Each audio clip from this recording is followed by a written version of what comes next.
Why, hello there. So I'm streaming right now with a few friends of mine, and I figured I'd let them hear a story that I've never told. Connor, Donnie, say hi. Hello. Hello. Hey, so these are some guys I just stream with, and I'm gonna tell you guys the story of what happened on a campout in Germany with one of my best friends who was supposed to be here and help me tell the story, but that didn't happen, so that's helpful. So basically, before I moved to Pennsylvania, I lived in Germany, and Boy Scouts was one of the few things I did outside of work, right? And sometime in like 2015, we went on a camp out. It was raining, and we had a new guy with us called Jack. He was a cool guy all around, but he kind of had this aura of troublemaking around him. So he would do very like awkward things when it was supposed to be serious and whatnot.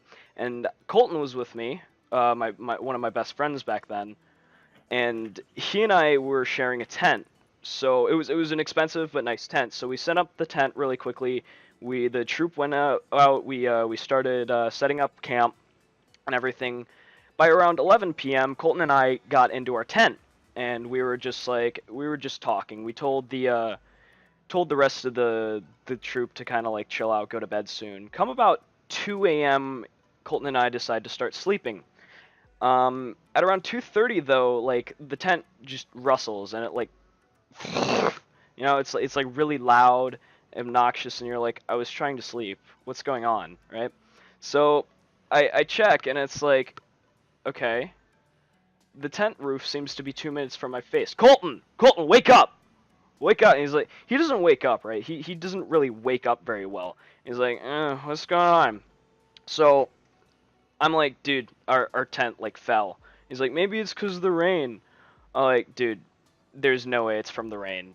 Our tent's a dome tent. It's not gonna fall. All the water is gonna just wash off of our rainfly. So I get up, I investigate. Colton, he stayed in the tent for about 2 minutes longer because he was sensible enough to put on pants.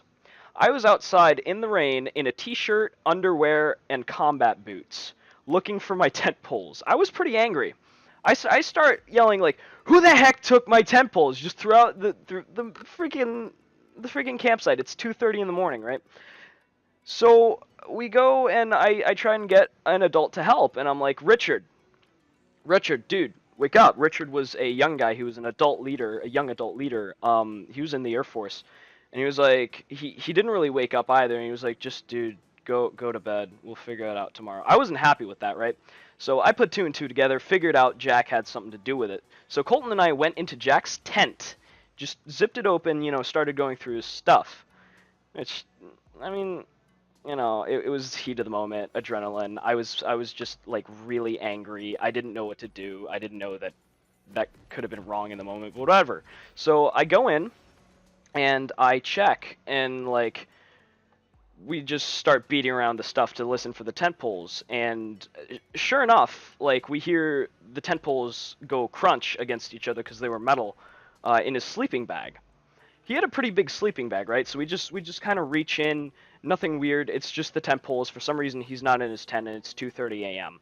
So we go back to bed after setting up the tent and wake up at about 6 a.m. And Jack limps out of the shower, and we're like, Jack, what happened? And he's like, dude, you guys beat the crap out of me in my own tent in my sleeping bag. And we were like, okay. And Colton just walks up to him and says, dude, that's karma, and walks off.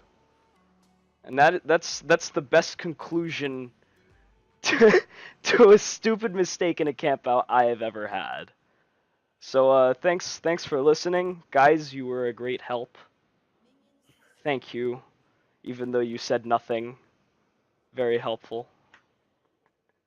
What's Yeah. the hardest part of a vegetable to cook? The stem.